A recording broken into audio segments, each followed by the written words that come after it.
reka mbabwire inkuru nziza. Ibyo abandi babonye bahemutse Imana izabiduha ku neza. Ni ukuri kose Imana ntabwo iri injuste. Abantu bayikunda bakayinambaho, amaherezo izabagirira neza. Iyi migisha yose izabazaho kandi izabageraho nimugira umwete wo kumvira Uwiteka Imana yanyu. Hari ubwo inama y'ijuru iterana ku bwa Desire, bakanzura ikintu bagiye kunkorera ngewe ntabizi mu mahitamo y'ijuru, kuko umwuka wera aba muri nge agahita aza akanyongora akambwira ngo Desire ngo izere iki kintu, ukumva bikwatsemwo, ukumva birakuzuye, ukabyatura ukabihamya, nyuma y'icyumweru bikaba. Kubera ko tubana n'umwuka wera. Niyo twacitse intege twananiwe gusenga, aradusengera akatunihira iminiho. Hari ubwo tujya gusenga tukabicurika tukabivanga, umwuka wera ngo agahita bivangura agashiraho imibavu akabijyana ku Mana akavuga ati rata sico ashaka kuvuga nuko atarabimenya neza, akamenya ikigukwiriye. Hajya batagira umwuka wera babaho bate? Umuntu yuzura umwuka wera kenye akavuga ngo ubwo umwami Yesu nkunda ndamahoro, no mu byago ndamahoro nzaririmba. Iyo umuntu yuzuye umwuka wera baramuvuga ntamenye ko bamuvuze. Iyo umuntu yuzuye umwuka wera ashobora kwishima nta gishimishije kihari, ashobora kugira amahoro ari mu mahoro make. Umwuka wera arakabaho gusa. Kimwe mu bintu nifuza mbere y'uko mpfa no kuzongera kubona kubaho kw'Imana, kubaho kw'Imana mu materaniro. Uzi ko dusengera umugwayi tukamukubita Bibiliya mu mutwe ntakire, twanamuhondaguye koko. Ubu hari abantu bazanye mu buzima bwawe uvuga ngo ntaco batwaye, bazakugezayo. Ngo urumva ngo uriya muhungu ngo ntasenga, ngo ushakora ngo ni umwana mwiza. Ni umwana mwiza ataravutse ubwa kabiri. Ngo nzamwerera imbuto ngo hanyuma azakizwa. Uri Imana itanga agakiza? Ngo urumva ngo iyo tujyanye mu kabare ngo ngiye ngo nywa fanta, ngo cyakora ngo nkahicara ukumva ibiganiro bizarangira uzinyweye. Kambabwiza ukuri, ibi bintu byose mubona biri ku isi, ubusinzi, ubusambanyi, ubutinganyi n'ibindi n'ibindi, ni abusansi yo kubaho kw'Imana. Kubaho kw'Imana kuhari ntabwo byabangikanywe. Iyo kubaho kw'Imana kuje, ubwami bw'Imana bukaza, ibyaha birimuka. Teje konfiri mu muryango. Niba muriho murumva ibirimo kubera muri Isirayeli na Palestine, ni ikibazo c'inshoreke n'uwisezerano. Mubare imyaka ishize, imyaka ibihumbi, iyo konfiri ntirarangira. Hari ubwo umuntu akora icyaha akagira ngo ni ukwinezeza by'akanya gato, ntamenye ko ateje ikibazo kizakururukana. Ntabwo Imana yaguha icubahiro itarabanza kukwambika imbaraga zizatuma Imana ikomeza kubahwa yonyine. Ntabwo Imana yakuzamura mu ntera itarabanza kwanganyaho amahagi. Hari ibintu izabanza gukora ku buzima bwawe, kuko iyi migisha y'ubumana yambukiranya imipaka n'ibinyejana ni ikintu kiri hori, ikintu cyera. Ntabwo izakwima umugisha uri inaha. Iyo umuntu abaye umukire yubaha Imana, Imana iba yungutse umukozi izakoresha mu bwami bwayo. Hanyuma iyo ukize udafite ubwo bwami bw'Imana muri wewe, Satani ashobora kugukoresha ibyo ashaka. Ikindi gituma tudasingira iyo migisha ni umutima ukomeretse. Mfite ubwoba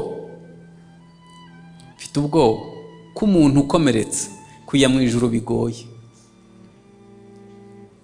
Mfite ubwoba kubera ko umuntu yakomeretse arangana, umuntu yakomeretse ntawe yizera, umuntu yakomeretse avuga nabi, umuntu yakomeretse akora ibyaha atashaka gukora nka vengeance. Iyo umuntu yakomeretse aba afite ibintu byinshi bigoye ko wabyinjirana mu bwami. Nyuma n'ibyo usengera muri iki gihe ni question y'igihe gusa, ariko nabyo Imana izabisubiza. Ngiye icyo nifuje ko tuganira n'amasezerano atagarukira kuri wowe, ahubwo ashobora kwinjira, ashobora kurenga imipaka, akarenga ibisekuru, akinjira mu binyejana cyangwa se mu myaka myinshi. Hano Aburahamu cyangwa se Aburahamu yahamagawe ari muri Uri y'Abakarudaya, ni hagati ya Irani na Iraki. Hanyuma Imana imuhamagarira kuza muri Isiraheli cyangwa se Kanani y'icyo gihe, imubwira kuva mu gihugu agasiga umuryango n'inzu ya se. Ibihugu uburyo biyobowe cyangwa se uburyo bibaho, sinshaka kuvuga ibihugu nk'uko tubireba nk'ubutaka, oya, ngewe ndashaka kuvuga ko ibitagaragara nibyo biyobora ibigaragara. Hari ubwo rero ibyo bitagaragara bitera igihugu gukora ibintu runaka. Iyo tuvuze umukongomani hari isura tumuha, iyo tuvuze umugande afite uko afatwa, iyo tuvuze umushinwa hari ukuntu hari isura tuba dufite kuri we. Hari ubwo igihugu usanga bazwi ku kintu runaka, bamwe ugasanga bakunda rix cyane nabibone, abandi baranywa iza yose, cyangwa ugasanga igihugu kizwiho ubusambanyi mu buryo buteye ubwoba. Mu muryango no mu muryango nabwo hari ubwo usanga uwo muryango ukunda amafaranga. Bajya bavugira ku Abakikuyu bo muri Kenya ngo ushaka kumenya ko Umukikuyu yapfuye neza ujugunya ibiceri hasi, iyo ubonye atinyeganyije uhita umenya ko yarangiye. Nabo bakunda amafaranga kuri icyo kigero. Hari abandi nabo baba bafite ubwibone bw'abarenze, abandi nabo bafite ubusambanyi. Bikaba bizwi ko muri uwo muryango nta musore n'umwe utarabyaye umwana hanze, cyangwa nta mukobwa ushingirwa utarabyara. Bene ibyo bibaho mu miryango. Hanyuma no mu nzu nayo, ndavuga mu nzu ya so aho uvuka, hari ubwo haba hari imbaraga zihaboshe. Ntabwo nshaka kurondora ibyo kuko sinaje kwigisha imigisha n'imivumo. Cyo nagira ngo mvuge nuko Yesu yaravuze ngo nukunda se cyangwa nyina kubandutisha ntakwiriye ubwami bw'Imana. Ikintu cyose ukunda kuruta uko ukunda Imana gishobora kuba ikigirwamana. Imana yabwiye Aburahamu kuva mu gihugu, mu muryango no mu nzu ya se. Ibi kuri nge nabigereranya no gukizwa ko gutsindishirizwa. Ni igihe umuntu akizwa agatandukana n'isi n'ibindi, agakizwa asanga Kristo. Hanyuma nagamba mbabwire ko ubutumwa bwiza iyo buje mu muco w'abantu ntabwo bufata ibintu byose ngo bubikureho. Aburahamu yabwiwe guhaguruka, abwirwa ibyo agomba gusiga, ariko twe iyo twakiriye ubutumwa bwiza, agakiza kaza mu muco w'abantu kagakuramwo kubandwa, guterekera, gusambana, gusenga ibigirwamana, ubwibone, ishari n'ibindi. Bene ibyo bintu bikavamo, tugasigarana indangagaciro nziza zitabangamiye Bibiliya. Agakiza iyo kaje mu muco w'abantu nico gakora. Nagira ngo mbabwire ko iyo umuntu akijijwe avutse ubwa kabiri, aba yinjiye mu wundi muryango, ishanga ryera, abantu Imana yaronse, abami n'abatambye mu bwami bw'Imana. Paulo yaravuze ngo ntabwo bakitubara bahereye ku masekuruza. Ntabwo ubu turi abana b'Imana. Bijya bimbabaza iyo mbonye umuntu uvuka mu muryango wuzuye bimwe navuze, ubusinzi, gusambana, polygamy n'ibindi byose, kandi akajya yumva byishimiye ko avuka mu muryango w'abantu batazaraganwa ubwami bw'Imana. Kuba waramurikiwe ugahabwa ubuntu bw'Imana byari bikwiye kugutera kurira, ubaririra kugira ngo muzaraganwe ubugingo buhoraho. Hanyuma hari ikibazo cyabaye mu karere k'ibiyaga bigari, sinzi niba mwarakimenye.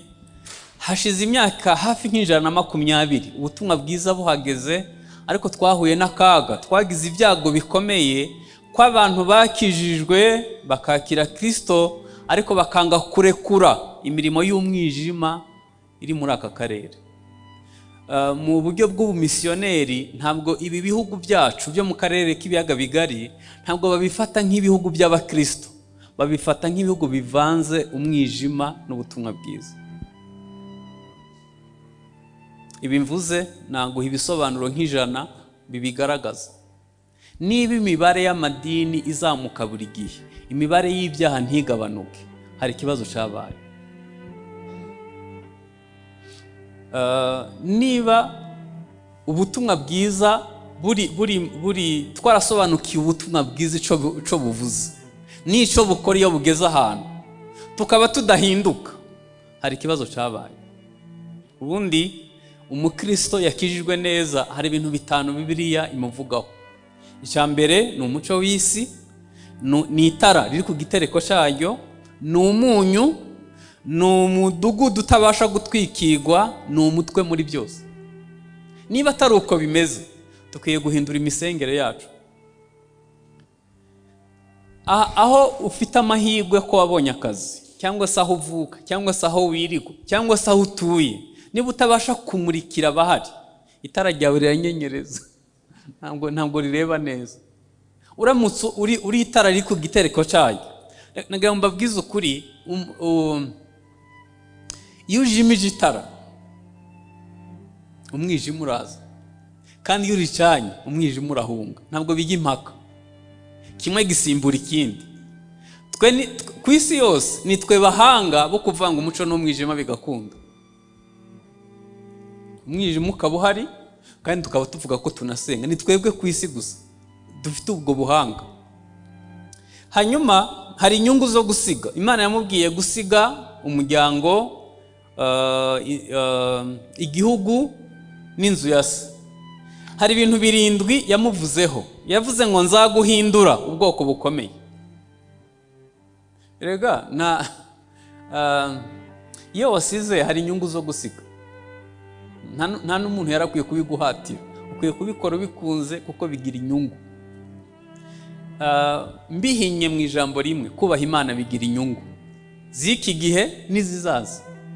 Yaravuze ngo nzaguhindura ubwoko bukomeye, nzaguha umugisha, nzogeza izina ryawe, uzabe umugisha, nzaha umugisha abakwifuriza umugisha, uzakuvuma nzamuvuma, muri wowe nimo imiryango yo mu isi izahega umugisha. Yamusezeraniye amasezerano 7 kuko yemeye gusiga. Hanyuma kugira ngo Aburahamu agere ku kuba, mbibutse ko Aburahamu yari afite yahawe amasezerano 2. Harimo iryo kubyara Isaka, ariko isezerano rikomeye yari iryo kuba sekuruza w'amahanga. Hanyuma kugira ngo abigereho yakoze amakosa menshi, ngiye kubabwira nk'8. Kugira ngo abigereho yakoze amakosa menshi. Ntaravuga aya makosa yakoze, mbanze mbabwire ko gukizwa ni ugusiga, ni ugutsindishirizwa. Hanyuma uru rugendo rwo guhuzagurika n'amakosa yakoze nibyo twakwita guhinduka ku ngeso cyangwa gusa na Kristo. Gutsindishirizwa nta ruhare rwawe rurimo, n'ubuntu Imana ikugirira, ariko iyo uvuye muri uriya bakarodaya kugira ngo uzahinduke sekuruza w'amahanga, hari urugendo rwo gupfa ku ngeso. Uru ni ngo twakwevye. Ikosa rya mbere yakoze muri kwa guhuzagurika kwe ni uguhagurukana n'abantu batumvise ijwi, barimo se na nyina. Ariko reka mbabaza, ko yaragize umutima wo gutwara se na nyina, utekereza ko setera umubaji w'ibigirwamana iyo kamere yesize muri uriya bakarodaya, cyangwa yari yihagurukanye? Yazanye nayo. Ngira ngo bagira nko mu nzira yabona igiti cy'avoka Aburahamu buhagazaho, kiriya giti cyavamo. Se na nyina yabahambye mu nzira. Nagira ngo mbabwire ko kuva ahagurutse agahagurukana n'abantu batumvise ijwi, bazamugora mu nzira, Imana yahagaritse kuvugana nawe. Hari ibintu iyo biri mu buzima bwawe nta kubaho ko Imana gushobora kuza. Hari ibintu iyo bibamo Imana idashobora gukomeza kuvugana nawe. Yahagurukanye n'abantu bikivunge, kandi utagira ngo naba gusa. Kwa Aburahamu habaga abantu benshi, abashumba b'inka ze, nabo kwa Loti n'abandi. Ngira ngo umushumba wenda ukuriye abandi yaraza akavuga ati boss yakubwiye ngo uhaguruke, ati uragiye? Ati ndagiye. Sara uramujyana? Avuga ati yego turajyana. Nanjye nzana umugore wanjye n'abana. Avuga ati nta kibazo bazana. Yahagurukanye n'ikivunge cy'abantu ibihumbi. Kwa Aburahamu hari abasirikare batorejwe mu rugo iwe 317. Bestima ko kwa Aburahamu hari abantu 1500 iwe mu rugo. Kiriya gihe barabyara seriyezuma. Usibye we yatinze kubona umwana. Hari ibintu byitwa ingeso. Paulo yavuze 16 za kamere. Ariko urebye ingeso ziri mu bantu, ako kavuyo kameze gatyo ntabwo wakumvira mu ijwi ry'Imana, ntabwo bishoboka. Icya kabiri ni amakimbirane ye na Loti. None se badakimbirane se yamwizaniye? Ubu hari abantu bazanye mu buzima bwawe uvuga ngo ntaco batwaye, bazakugezayo. Ngo urumva ngo uriya muhungu ngo ntasenga, ngo ushakora ngo ni umwana mwiza. Ni umwana mwiza ataravutse ubwa kabiri. Ngo nzamwerera imbuto ngo hanyuma azakizwa. Uri Imana itanga agakiza? Ngo urumva ngo iyo tujyanye mu kabare ngo ngiye ngo nywa fanta, ngo cyakora ngo nkahicara ukumva ibiganiro, bizarangira uzinyweye. Niba udatinda ku gicaniro ugatinda mu kabare, ibihari bizakwanduza. Simbabujije kujyayo, ariko ujye umenya ko iyo utindanye na Loti amakimbirane araza. Iyo hageze mondial, hari abagabo niba bakina saa 8 nijoro bajye kurebera umupira mu kabare, ntahatahe mu rugo, ubwo madame aricaye ngo kugira ngo ataza kujya ibiryo bikonje, agataha saa 10 y'ijoro, kandi madame ajya ku kazi mu gitondo. Ubwo rugo ruzabaho? Nyine aho utinda hashobora kuzana amakimbirane. Icya gatatu, Imana yamubwiye gutamba ibitambo, agafata buri nyamaswa akayikatamo kabiri, ageze ku ntungura n'inuma arabyihorera, kandi Imana itegeko ryari gukatamo kabiri amaraso akava. Imana imubwira kuri iri bumusure, yirirwa agwana n'inkongoro, bigeze nimugoroba arasinzira. Aburahamu yarashoboye? Ibaze government yakubwiye kwigusura hanyuma bagasanga usinziriye. Nukuri kw'Imana nibwo bwa mbere nabyumvisha kuri Aburahamu honyine. Leta iri bugusure, Imana yamubwiye ko iri bumusure ikavugana nawe, ikasezerana nawe, agahita asinzira. Muzi kosa yakoze, yasinziriye inkongoro zitarasubira mu byari. Bibiliya iravuga ngo yicujwe n'ubwoba butewe n'umwijima w'umuzitanya. Hanyuma Imana yamubwira ati Aburahamu, ngewe nawe twasezeranye kubana amahoro, nari kuba nkuvumye, ariko urubyaro rwawe bazakorera abandi bantu imyaka 400. Niba ibitotsi by'amasaha 2 gusa yasinziriye byaravuyemo umuvumo w'imyaka 400, ubwo ibyo usinziriye ukwezi byavunjwe iki? Ko ari igihe umuntu aba mu nzu y'Imana yarasinziriye, abizi neza ko umutima usinziriye, no yeguka ngo asenge bikanga.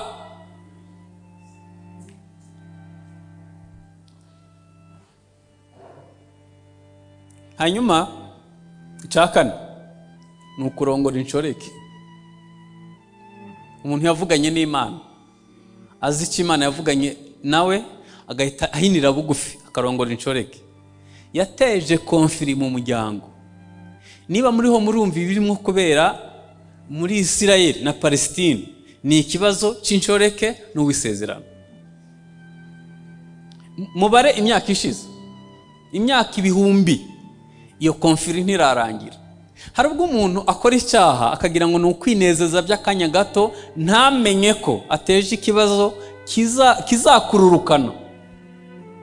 Gusambana, kwica, gusenga ibigirwamana, ubwibone, ibyo bintu igifite umuvumo w'igihe gito ni imyaka 400. Gusambana byo bishobora gufata ibisekuru 10. Nubwo abantu babikira nk'umukino usanzwe, ariko ingaruka zizava mu mbuto wabibye uzamenya uburemere bwazo. Usibye kuba muri Kristo gusa agahagarika umuvumo uva mu gisekuru, nta yandi makiriro dufite. Icya gatanu, yabeshe kabiri ko Sara ari mushikiwe. Ibaze abagabo bafuhira abagore babo niyo baketse gusa, baketse ko ari umuntu batereta. Tekereza noneho kumutanga. Kabiri kose ibi nabyo ntimugire ngo ni ibintu byoroshe. Aburahamu nabwo yarabibye imbuto mbi. Mbwira abantu twahuriye hano ko kubesha ari indwara yo mu mutwe. Nta muntu muzima ubesha. Nubona umuntu ubesha bafite ikibazo. Hari uwo bashaka guhisha n'uwo ashaka kwerekana. Ni imwe mu ndwara zo mu mutwe. Hanyuma Aburahamu yabesha ko Sara ari mushikiwe, Isaka nawe abesha ko Rebeka ari mushikiwe, Yakobo abesha ko ari Esawu, bene Lewi barabesha, abahungu ba Yakobo babesha ko Yosefu yapfuye bamugurishije muri Egiputa. Byafashe imyaka 700. Abanyafrika turabesha twaraniyakiriye. Rwose nta n'umuntu azaguhanira kubesha kuko Abanyafrika tubizina. Nibyo tudafite mu nyungu turabibesha. Icya gatandatu, byasabye Imana kumuhindurira izina. Aburahamu imwita Aburahamu, Sara imwita Sara. Ibi nabyo kwari ukongera gukebwa. Buri Imana izi aho yamanura naho yazamura. Nukuri Imana irabizi. Hanyuma icya karindwi, Imana yashizeho gukebwa. Umuririmbyi yaririmbye ngo mpisemo guhora nkizwa gashingwa mu gakiza ke. Gukizwa kuri uburyo butatu. Hari ugukizwa ko gutsindishirizwa, ibyo nta ruhare rwawe rurimo. Hari ugukizwa ko guhinduka ku ngeso dusa na Yesu. Tuzakizwa bwa nyuma twambugwa imibiri, twambika ubwiza bw'iteka. Ibi byose ni ugukizwa. Hanyuma icya munani, Imana yaramugerageje kugira ngo irebe ko ayumvira. Imusaba Isaka amufite ari ikinege. Uyu muntu mvuze umeze atyo. Yaza kuba sekuru w'amahanga kimeze atyo, ariko kuba sekuru w'amahanga ameze ate? Kambabwira akantu gakomeye natekereje. Umuntu abyara ico basa. Abahungu banjye babiri nubwo naba ntahari muhuriye ahantu, wabikeka ko ico dusa ari isano dufitanye. Hanyuma haje no gupima ADN, nabyo bishobora gukonfirma ko ari abanjye. Yesu yavuze ku bafarisayo, aravuga ngo abafarisayo ngo bagenda mu mihana no mu birorero ngo bashaka umuntu umwe bahindura. Ngo iyo bahinduye umwe ngo bakuba 7 kuba umwana wa Gihenomu. Imbuto wavutse mwo mu rugendo rw'agakiza ifite ikivuze mu mikomerere yawe cyangwa kudakomera. Umuntu nakurambikaho ibiganza abesha uzamukuba 2. Umuntu nakurambikaho ibiganza asambana uzamukuba 2. Ni ihame, ni ukubyara. Abantu bizi by'imirire bavuga ko niyo uteye indushonje umwana avutse avukana inzara. Iyo ufite agahinda gakabije ukabyara umwana avutse avukana agahinda gakabije. Ni siyansi. Iyo ufite amarereji ku mubiri, sinizite n'ibindi, nabyo ushobora kubiha umwana ubyaye. Utekereza ko imbuto wavutsemwo idafite ikivuze ku mikomerere yawe y'agakiza? Umugambi w'Imana kuri ya masezerano n'imigisha byambukiranya imipaka n'ibinyejana utandukanye n'ibyo twibwira. Icya mbere, Imana ireba umuntu w'imbere, twe tukareba uw'inyuma. Yesu yaje asanga hari amadini afite smartness, akorera muri smartness iteye ubwoba. Ariko icyari kimuzanye ntabwo yaraje kuba umuyoboke w'amadini, yaraje kuzura umuntu w'imbere yapfuye mu ngobyi ya Edeni. Twe idini rihera inyuma, iyo utanga icya 10 ukaba hafi aho duhita tukwemera, ntabwo bigoye. Ariko Yesu we akwemera wa mwuka wapfuye mu ngobyi ya Edeni, yazutse akakira agakiza. Yesu areba imbere, twe tureba inyuma. Ikindi, Imana ishaka kuduha ubugingo kandi bwinshi tukagaruka mu ngobyi ya Edeni kubwo kwizera. Hanyuma twe amasengesho menshi dusenga nagaruka ku bitunezeza by'inyuma. Inzu, imodoka, ibyo bintu byose ni byiza pe, ariko biraciriritse kubera ko Yesaya yahanuye Yesu hasigaye imyaka 600, aravuga ngo duhawe umwana w'umuhungu. Mukurikije intege nke dufite, abo tubyara tuzabaraga iki? Muri covid amabwiriza ku isi hose yarasaga kandi ntiwari uzi aho ava. Gupfuka umunwa, intera ya metero n'ibindi, gukaraba n'ibindi. Isi yose yari ifite ahantu ikura amabwiriza. Nategereje umushumba yavuga tumva rero torero tuginjiye mu gihe gikomeye, basi mwifate gutya. Narahebye. Leta zitaye ku baturage bazo, ariko mu isi y'umwuka umuntu wese yarigwarizaga.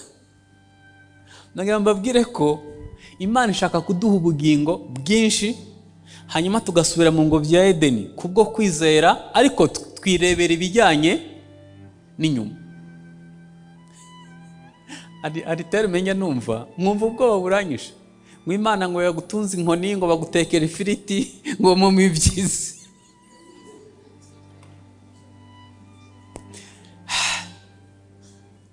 Kwanza ifiriti ntabwo ari ibiryo, n'ibirayi bipfuye.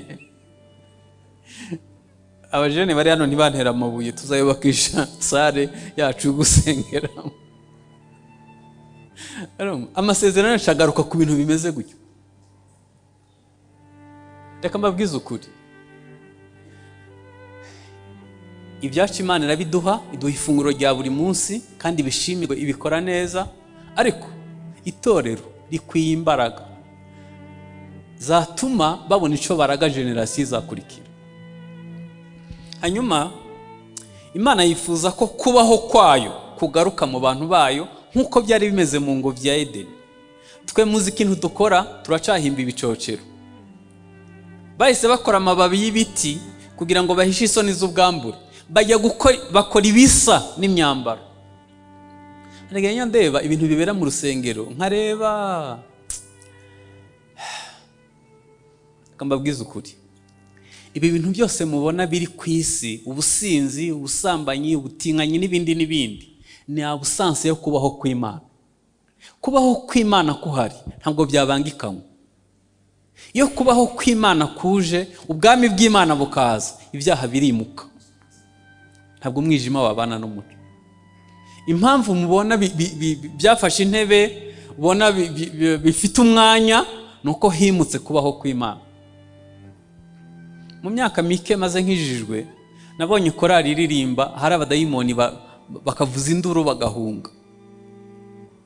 Nabonye abantu bakubuye imbuga ku wa gatandatu y'urusengero buzuye umwuka w'Imana, umuntu yahakandagira afite abazimu bakamukubita hasi.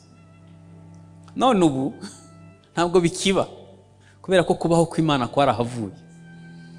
Cyakora twaremye ibicocero, twaguze ibyuma bihenda, turasimbuka tukabyina igisirimba n'ibindi bimeze gutyo, bijya nko gusa no kubaho kw'Imana. Iyo umuntu ateresheje abantu haleluya z'ubutsinzi n'iz'umurambararo, agira ngo uwo munsi twagize ibihe byiza, ibintu bikaresa amarangamutima gusa, bitavugana n'umutima. Umunsi umwuka wera amanuka, Petero yaravuze bibacumita mu mutima, bahita barabaza ngo dukora iki? Abarangira kwihana no kubatizwa. None dukunda nyine abakaresa amarangamutima yacu, bagaturisha bagataha. Kimwe mu bintu nifuza mbere y'uko mfa, no kuzongera kubona kubaho kw'Imana. Kubaho kw'Imana mu materaniro. Uzi ko dusengera umugwayi tukamukubita Bibiliya mu mutwe ntakire. Twanamuhondaguye koko.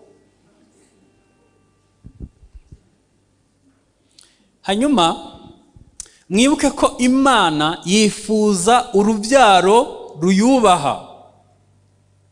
Imana yifuza ko buri umuryango uhinduka urubyaro ruyubaha.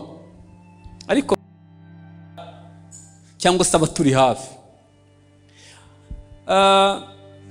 Kubyara, abategereje urubyaro bari hano, muhumure Imana izabaha urubyaro. Ariko abababonye, mujye mutekereza ko umwana yakigwa mu bice bitatu: umwuka, ubugingo n'umubiri. Nubyara mu mubiri gusa, uzaba ubyaye nka Kayini. Seti niwe yatangiye gusenga nyuma ya Abeli apfuye. ni ukuvuga ko ku isi habura urubyaro rubiri. Hari urubyaro rwo kwa Seti n'urubyaro rwo kwa Kayini. Mwabonye abenshi ari abahe? Urubyaro rwo kwa Kayini. Kororoka ni ihame ry'Imana, ariko wororoka urinde. Dusezeranye ubukwe buri gihe, ubukwe buhora busezerana, ariko twubakiye ku ruhe rufatiro? Ikindi, Imana ireba amahanga. Ijambo amahanga ryanditse muri Bibiliya inshuro hafi nka 600 na. Twe tukumva no hagati yacu bitugora kuvuga rumwe. Ni gute amatorero amenshi yabyawe n'abamisiyoneri, twe tukaba tutarohereza n'umwe? Ni kubera ko ntabwo dushishikajwe n'ibishishikaje Imana. Yesu yaravuze ngo ni mugende muhindura abantu kuba bigishwa. Idini riravuga ngo ni muze mwicara tubigishe. Niba tudashishikajwe n'abatugose n'amahanga atarumva ubutumwa bwiza, ntabwo dufite umutima nk'uwa Yesu. Isi tuwe na miliyari 8, abamaze kumva izina rya Yesu mu matwi yabo ni miliyari 2. Hanyuma muri izo miliyari 2 ama eglise evangelique abavutse ubwa kabiri ni miliyoni 500 gusa. Turacafite miliyari 6 batarumva Yesu habe na rimwe. Niki kitubuza gusingira iyi migisha nababwiye yambukiranya imipaka ikarenga ibisekuru ikinjira mu binyejana? Niki kibitubuza? Ko twabihawe muri Kristo Yesu, tubibuzwa niki? Nashaka kuvuga ibintu bike. Icyambere ni ukutayumvira. Gutega kwa 2:28 haravuga ngo iyi migisha yose izabazaho kandi izabageraho nimugira umwete wo kumvira Uwiteka Imana yanyu. Iyi migisha ndi kuvuga ntuyigereranye n'ibirayi n'inzu yo kubamwo, hoya. Ibyo gose n'abatizera Imana irabibaha kandi ku bwinshi, ariko umugisha w'umwihariko uvuye mu kumvira Imana ntabwo usa na bya bindi mvuze. Iyi migisha izatuzaho kandi izatugeraho nitugira umwete wo kumvira Imana. Icya kabiri kitubuza kwakira iyo migisha ni ukudahuza ubuzima n'ijambo ry'Imana. Abantu benshi babaye informe, ntabwo babaye transforme. Hanyuma ntekereza ko hano twese dufite, buri wese afite itorero asengeramo. Ni byiza cyane, ariko itorero rikubwira kwera, ntibakubwira uburyo wanyuramo ngo were. Bakubwira gukiranuka, ukazahora wiruka inyuma yo gukiranuka, batakubwiye ngo umukiranutsi abaho ate. Bakahora bakubwira ikintu kiri mu kirere wumva ushaka ariko udashobora kugeraho. Gukiranuka ni kimwe, yego, kwera birashoboka. Babigeraho bate? Babigeraho bate? Niba takwigisha guhuza ubuzima n'ijambo ry'Imana, uzabimenya mu mutwe no mu mpapuro, ariko mu buzima nta birimo. Icya gatatu kitubuza gusingira iyo migisha ni ukutamenya amahame ayoboye isi, amahame y'ubwami bw'Imana ayoboye isi. Ntabwo ushobora kwica ihame ngo uzagire umugisha, ntabwo bishoboka. Imana ifite amahame yandikishije. Ukuboko gukora kuzatera imbere, ukuboko kunebwa kuzatindahara. Ntabwo waza hano mu cyumba ngo usenge iminsi 600 hanyuma utagiye gukora ngo bizakwisanze hano. Ntabwo bibaho, ntabwo bibaho. Ni byiza gusenga ariko ukanakora. Ni byiza gusenga ariko ukanakora. Hano ikintu Imana ishobora kuhaguhera ni iyerekwa, ariko gushira mu bikorwa biri hanze y'urusengero, biri hanze y'icumba. Hari amahame Imana yashizeho utahindura. Ikindi ni ukutamenya abo turibo. Ni ukutamenya abo turibo. Ni ukutamenya impano zacu n'imihamagaro yacu. Hari ubwo Satani atuminimiza, akagutesha agaciro kuko utazuriwe. Satani akagusuzugurana na Bibiliya n'amasezerano ufite. ukajya wumva uragowe, ukumva ntawe ugukunda, ukumva nta muryango ugira, ukumva uri imfubyi, ukumva kandi uri mu muryango ungana gutya. Kubera ntuzuriwe, ntuzi ko uri umwana w'Imana, ntuzi ko uri uw'agaciro mu bwami bw'Imana, ntuzi ko buri munsi Imana ivuga ngo ntutinye ndi kumwe nawe. Kutamenya uriwe, kutamenya agaciro ufite, kutamenya impano ufite, kutamenya umuhamagaro wawe, Satani ashobora kugutemeraho itaka rwose. Ikindi ni ukutamenya inshingano dufite mu bwami bwayo. Kuba turi abana mu rugo, kuba twaravutse, ntabwo bituvuga ko tudakora imirimo. Imirimo si itanga agakiza, ariko nanone imirimo izana amakamba abantu bazambara. Imirimo ntitanga agakiza, ariko byibuze tukiri inaha iduhesha umugisha. Ikindi bizatuviramwo amakamba tuzambara mu bwami bw'Imana. Ndebera nk'umwana yaba ari mu rugo afite imyaka 20 adashobora guterura isahani, adashobora gukora ikintu na kimwe. Uwo mwana nibaza ko yaba afite ikibazo nk'ahantu kese afite ubumuga abana nabwo, niwe wenyine basonera, ariko abandi bose mu rugo barakora.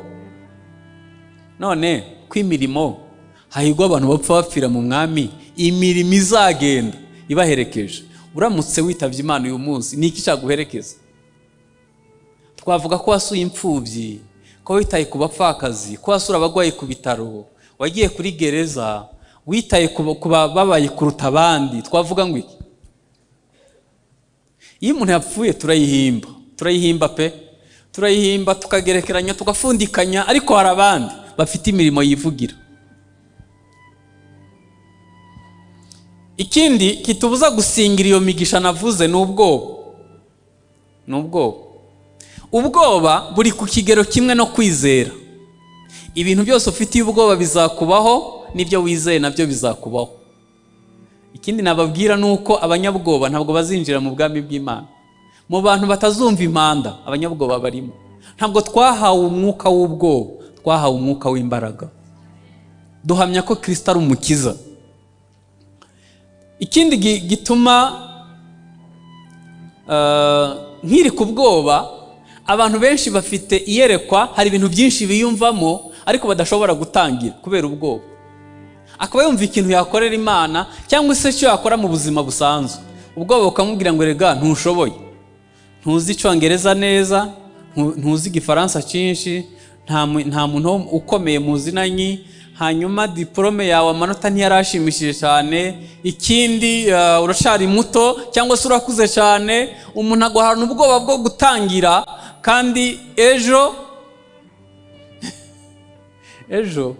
uko utegereza ejo uri gusaza. Bibiliya avuga ngo wibuke umuremyi wawe iminsi myiza ikihari. Hari iminsi myiza yo gusoma biri utaragwara amaso, hari iminsi myiza yo guseka ugifite amenyo yose mu kanwa, hari iminsi myiza mu gihe ugifite inshuti zikumva. Amahirwe ntahoraho, ukwiye kuyakoresha neza. Icya karindwi gituma tudasingira iyo migisha Imana ishaka kuduha ni ukutihangana. Mbere y'uko Imana iguha iyo migisha y'ubumana yambukiranya imipaka n'ibinyejana, izafata umwanya wo kugutoza. Abantu bose Imana yakoresheje yarabatoje. Yosefu, Mose, Dawidi, Yesu, Yohana umubatiza, Paulo n'izindi ntumwa, bose banyuze mu gutozwa. Ntabwo Imana yafata ibintu byayo by'ubumana ngo ibiguhe itabanje kugutoza. Wakora amakosa menshi, bisaba kwihangana. Nari mvuze ngo kwihangana, nabizi ntabwo kwihangana abantu babikunda. Mu isi ya digitali aho bakandaho ibintu bikihuta, hari igihe tugira ngo no mu bwami bw'Imana bakandaho. Wapi? Imana ntiyaguha amafaranga itarakwambika imbaraga zo gutegeka amafaranga. Ntabwo Imana yaguha icyubahiro itarabanza kukwambika imbaraga zizatuma Imana ikomeza kubahwa yonyine. Ntabwo Imana yakuzamura mu ntera itarabanza kwanganyaho amahagi. Hari ibintu izabanza gukora ku buzima bwawe, kuko iyi migisha y'ubumana yambukiranya imipaka n'ibinyejana ni ikintu kiri hori, ikintu cyera. kwihangana abantu ntibabishaka, ariko ibintu byose bivuye mu kwihangana biba bifite ubuhamya. Hari abantu baguze amamodoka, bubatse amazu, batahagarara hano ngo batubwire uko byabonetse. Nyine ari mu kazi arakora, ariko yakageze mwate. Nyine yubatse inzu, ariko yayubatse ate? Umutima ntujya ruswa. Uzi amabati aho yavuye, uzi imiryango aho yavuye, niyo uryamye ureba parafo ikwibutsa aho yavuye. Umutima ntujya ruswa.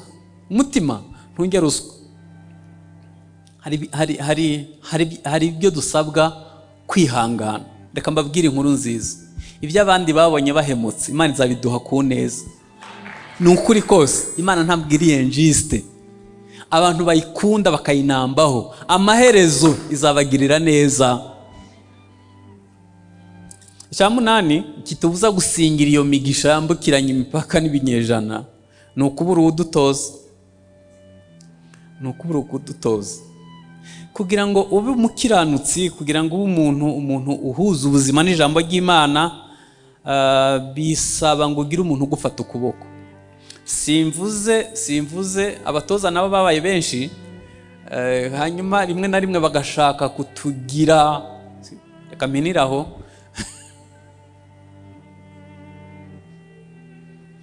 Umutoza agizwe n'ibintu birindwi. Ni umuntu ukijijwe, ni umuntu yera imbuto, ni umuntu azi ijambo ry'Imana, ni umuntu ugira ibanga ibyo umubyeyi utazahura nabyo mu muhanda, ni umuntu ugufitiye umwanya, ni umuntu wasangiza amarangamutima yawe ukumva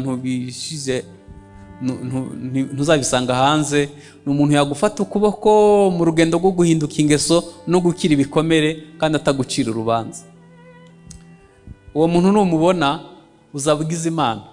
Hanyuma niba utamufite uzamusabe Yesu azamuguha. Imana irabafite mu bwami bwayo.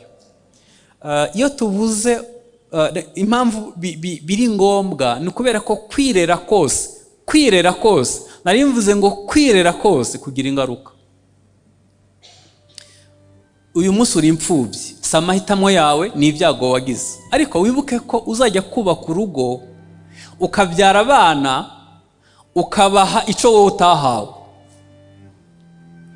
Wibuke ko hari igihe uzashaka umugabo, wenda we yarezwe n'ababyeyi bombi, cyangwa umugore yarezwe n'ababyeyi bombi, hanyuma akajya kureba akumigwa, kandi ntibyara amahitamo yawe. Ni ingaruka zo kwirera. Umutekereza ko mu gakiza iyo umuntu yireze nta ngaruka mbi zimubaho?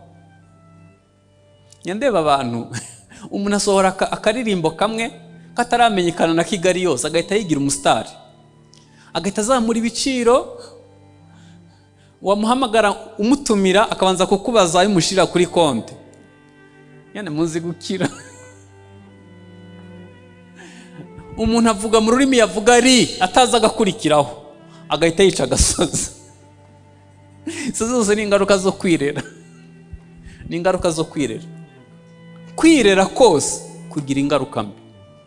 Bamwe mu bantu bari kwica ivuga butumwa, bamwe mu bantu batuma izina ry'Imana ritukwa mu banyamahanga, n'abantu bireze mu nzira y'agakiza. Ikindi kituma tutasingira iyo migisha nubwo Imana yiduhaye, ni ukubura ubusabane n'Imana, ukubura ubusabane na Yesu. Abantu benshi babaye deconnecte kuri Yesu cyangwa se ku busabane twagomba kugirana, babaye deconnecte n'aho imigisha iva, barifuza ibyo mu bwami kandi ubwami budahari. Yaravuze ngo nimusenga mujye muvuga ngo ubwami bwawe buze, ibyo ushaka bibe mu isi nkuko biba mu ijuru. Ibintu biva mu busabane bwawe n'Imana bizaba ari byiza, ariko kwifuza ibintu byo mu ubwami butaraza ntabwo bishoboka. Abantu bose basabanye n'Imana bageze ahantu kure, bageze ku bintu bikomeye, ba Aburahamu, ba Nowa n'abandi. Imana bakoresheje ibintu bikomeye. Ikindi gituma tutakira iyo migisha ni ukutamenya impano ikomeye twahawe ariyo Kristo. Bibiliya iravuga ngo Imana yafashe ibintu byiza ibishira muri Kristo iramuduha. abantu benshi kuri Kristo bakuye ikintu kimwe gusa, kubabarirwa ibyaha. Nta nubwo bakiriye Kristo nk'umwami w'ubuzima bwabo, bababariwe ibyaha bumva birahagije. Nyamara muri Kristo twahawe ibirenze ibyo, ni ubuntu bugeretse ku bundi.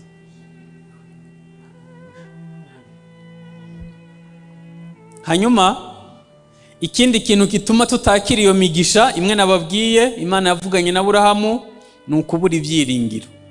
Bibiliya iravuga ngo Aburahamu yiringiye ibitakwiringirwa, ibimuhwanyiriza no gukiranuka. Aburahamu yahishuriwe gakondo Imana yateguriye abayikunda. Aravuga tumva, nkurikije ururembo mbonye, nta nubwo nzubaka inzu, nzaba mu ihema. Na Isaka nawe aba mu ihema. Yari yabonye igihugu kirusha ikindi kuba cyiza. Iyo ufite amaso arebayo, ibyinaha byose bita agaciro. Ni gute Imana yaduha imigisha hanyuma ntituyubakeho ubuzima tukaguma kwiringira Kristo? Ni uko uba ufite amaso yahishuriwe. Impamvu ibyinaha bifite agaciro kenshi ni uko nta binduzi. Umunsi wamenye iby'Imana yiringiza abayikunda, ibyinaha ntabwo bizagira agaciro kenshi. Kubera iki?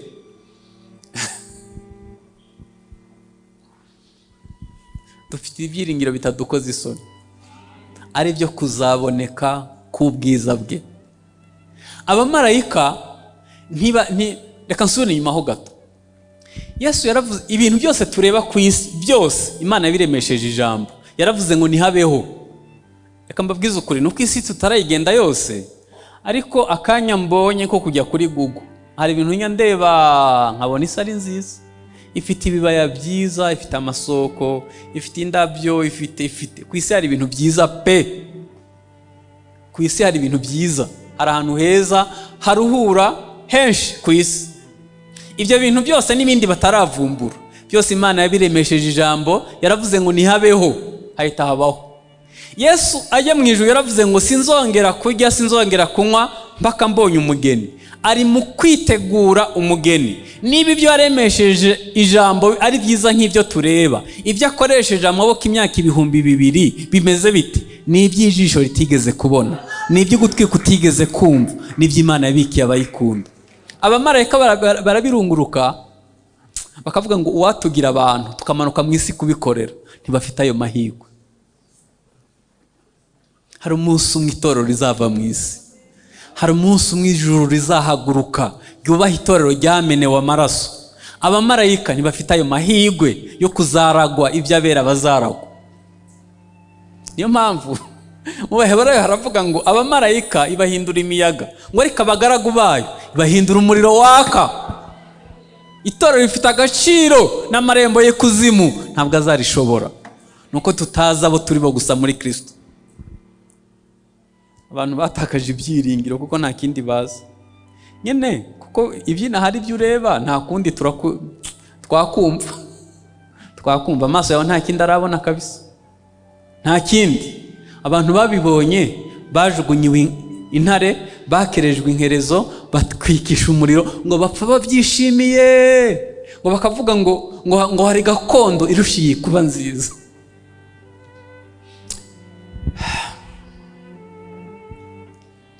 Ikindi ni ugukunda isi. Iyo tuvuze isi tuba tuvuze ibintu bitatu. Tuba tuvuze systeme iyobora isi, tuba tuvuze ubutunzi, tuba tuvuze isi y'ibyaha. Ibi bintu Yesu yavuze ikintu ku isi, aravuga ngo nta wakeza abami babiri, yakwanga umwe agakurikira undi. Nta wakurikira Imana n'ubutunzi. Ntabwo bivuze ngo abantu Imana ntabwo bakwiye kuba bakire. Isaka na Aburahamu barabakire cyane, Dawidi na Salomo barabakire cyane, ariko ubwami bw'Imana bwari bugari muri bo. Imana izaguha imigisha, izaguha byose niugira imbaraga zo kubitegeka. Ntabwo izakwima umugisha uri inaha. Iyo umuntu abaye umukire yubaha Imana, Imana iba yungutse umukozi izakoresha mu bwami bwayo. Hanyuma iyo ukize udafite ubwo bwami bw'Imana muri wewe, Satani ashobora kugukoresha ibyo ashaka. Ikindi gituma tudasingira iyo migisha ni umutima ukomeretse. Mfite ubwoba. ko umuntu ukomeretse kujya mu ijuru bigoye. Mfite ubwoba kubera ko umuntu yakomeretse arangana, umuntu yakomeretse ntawe yizera, umuntu yakomeretse avuga nabi, umuntu yakomeretse akora ibyaha atashaka gukora nka vengeance. Iyo umuntu yakomeretse aba afite ibintu byinshi bigoye ko wabyinjirana mu bwami. Ntabwo wakwinjira mu ijuru umuntu wanga, biragoye. Nta nubwo ari ibyo gusa, iyo umuntu yakomeretse abadayimoni bashobora kubona ibyanzu binjiriramo. Iyo umuntu yakomeretse ashobora no kubwira indwara abantu bagwaye 50% zizanwa n'umutima ukomeretse. Iyo umuntu yakomeretse atakazi yerekwa n'icerekezo. Iyo umuntu yakomeretse amahitamo arapfa. Ntushobora gusingira ibintu by'ubumana ufite umutima ukomeretse. Niyo mpamvu Yesu yavuze ngo nimutababarira abantu ibyaha byabo na so mu ijuru nawe. Mu isengesho rya Data wa twese aravuga ngo tubabarire ibyaha byacu nk'uko natwe. Ikindi gituma tudasingira iyo migisha navuze ya Aburahamu ni ukubura umwuka wera n'imbuto zawo. Bibiliya iravuga ngo kuko tutazi uko dukwiriye gusenga ngo umwuka wera aradusengera akatunihira iminiho. Ndashaka gusoza murebe hano mbabwira akantu sikaje kimwe ngasoza. Umwuka wera aba muri twe, murabyizera? Aba muri twe, ariko nanone aba mu ijuru, aba mu butatu. Hari ubwo inama y'ijuru iterana ku bwa Desire, bakanzura ikintu bagiye kunkorera ngewe ntabizi mu mahitamo y'ijuru, kuko umwuka wera aba muri nge agahita aza akanyongora akambwira ngo Desire ngo izere iki kintu, ukumva bikwatsemwo, ukumva birakuzuye, ukabyatura, ukabihamya, nyuma y'icumweru bikaba. Kubera ko tubana n'umwuka wera. Niyo twacitse intege twananiwe gusenga aradusengera akatunihira iminiho. Hari ubwo tujya gusenga tukabicurika tukabivanga, umwuka wera ngo agahita bivangura agashiraho imibavu akabijyana kumana akavuga ati rata sico ashaka kuvuga nuko atarabimenya neza, akamenya ikigukwiriye. Hajya batagira umwuka wera babaho bate? Umwuka wera ni anesthesia, umwuka wera ni ikinya. Umuntu yuzura umwuka wera kenye akavuga ngo ubwo umwamesa nkunda ndamahoro no mu byago ndamahoro nzaririmba. Iyo umuntu yuzuye umwuka wera baramuvuga ntamenye ko bamuvuze. Iyo umuntu yuzuye umwuka wera ashobora kwishima nta gishimishije kihari, ashobora kugira amahoro ari mu mahoro make. Umwuka wera arakabaho gusa.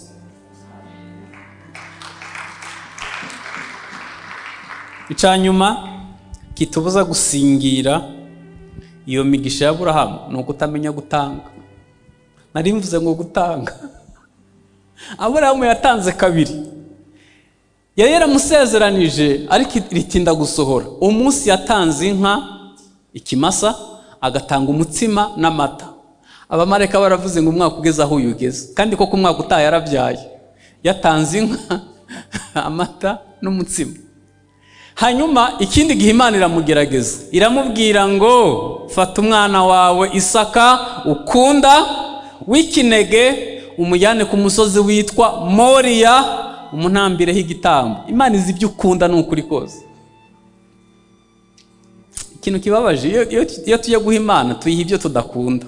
Umva ikitanyeganyije umutima wawe w'Imana ntishawunyeganyeza. Isaka w'ikinege ukunda cyane umujyane ku musozi witwa Moriya.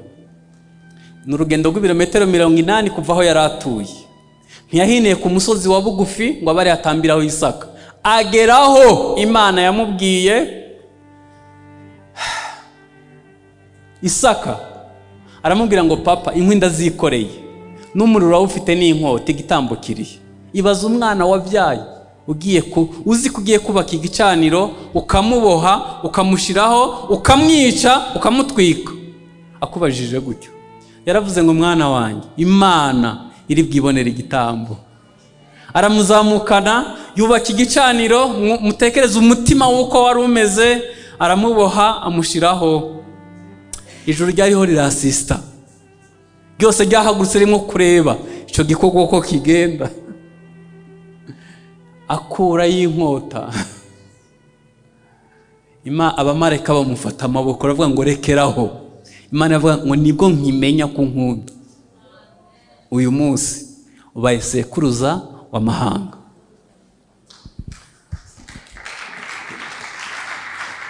Maze kujya mu bihugu byinshi, ariko u Rwanda tukwiye kwiga gutanga. Mu bihugu byose maze kunyuramo hafi 20, u Rwanda nicyo gihugu cyonyine nabonye kigoye mu gutanga. Ibyo mvuze ndabizi neza, ntabwo nzi icyo twabaye. Wenda ni jenoside yakorewe abatutsi muri 1994, ntawamenya, birashoboka ko ari byo. Ariko umunsi wamenye kwitanga wowe ubwawe, hanyuma ukamenya no gutanga, ubuzima bwawe buzahinduka. Gutanga bizana umugisha kuruta guhabwa. Twunamisha amaso dusenge. Ninde muntu kuri uyu mugoroba ashaka kwiha Yesu akavuga ati Mwami, muri izi mpera z'umwaka impano ushaka kuguha n'umutima wanjye, uwundindire, uwuncungire, nge naragerageje birangora, ariko none ndashaka kuguhaho impano. Imana igira pièce de rechange, yagukuramo umutima ukomeye nk'ibuye ikaguha umutima woroshye nk'inyama. Hari icyo Imana yakora ku buzima bwawe, hari icyo Imana igambirira, izaguha amasezerano yambukiranya imipaka n'ibinyejana, yinjira mu bindi bisekuru. Waba hari ngo dusengane, wahaguruka mu mwanya wawe, uhagarare mu mwanya ubwira Imana ngo Mana, uyu mugoroba ndakwihaye. N'isengesho twese twakagombye kuba dusenga, ugaha ubuzima bwawe ukabuterura ukabushyira mu maboko ya Yesu. Nagira nkubwire inkuru nziza ntuzigera ubyicuza. Mana ya Aburahamu, Mana ya Isaka, Mana ya Isirayeli, turagushimiye uyu mugoroba. Ni koko hari ibyo twaje gusengera bijyanye n'ubuzima bwa buri munsi. Wagiye ubikemura mu kwera kwawe no mu mbaraga zawe, unaduha ibirenze ibyo dusaba kubw'imbabazi zawe n'urukundo ukunda abana bawe. Ariko uyu mugoroba twiza umugisha wa Aburahamu, umugisha uzakomezanya n'abazamukomokaho, kandi ngo natwe iyo migisha ngo twayiherewe muri Kristo kubwo kumwizera. Turagushimiye ko turi bene Aburahamu kubwo kwizera. Nta murongo wa Bibiliya wigeze uvuguruza uyu, turacari bene Aburahamu kubwo kwizera. Isezerano wasezeranye na Aburahamu ryarakomeje, Isirayeli irahari nk'igihugu nk'uko wavuze. Mwami, Kristo nawe abagwa ahereye mu rubyaro rwa Aburahamu. Turagushimiye ko muri aba bantu uzabyara mw'indi miryango ikubaha, igukunda, igukorera, izazana impinduka mu isi y'uyu munsi. Turisengeye Mwami, turakwihaye uyu mugoroba, turakwihaye ubuzima bwacu buturindire, ubuzima bwacu bwiteho, ubuzima bwacu bw'agaciro mu maso yawe, udufashe guhinduka no gusa nawe. Mwami, wavuze ngo iyi migisha yose izabazaho kandi izabageraho nimugira umwete wo kunyumvira. Uduhe umutima wo kumvira, uduhe umutima wo kugukunda, uduhe umutima wo kugukorera. Mwami, kuri twe hazavukemwe abandi benshi bakubaha. Muri cya giterane Yohana yabonye cy'abantu bari mu indimi zose n'amoko yose, twese tuzabe duhari. Ineza wibane na buri wese mu izina rya Kristo Yesu, amen.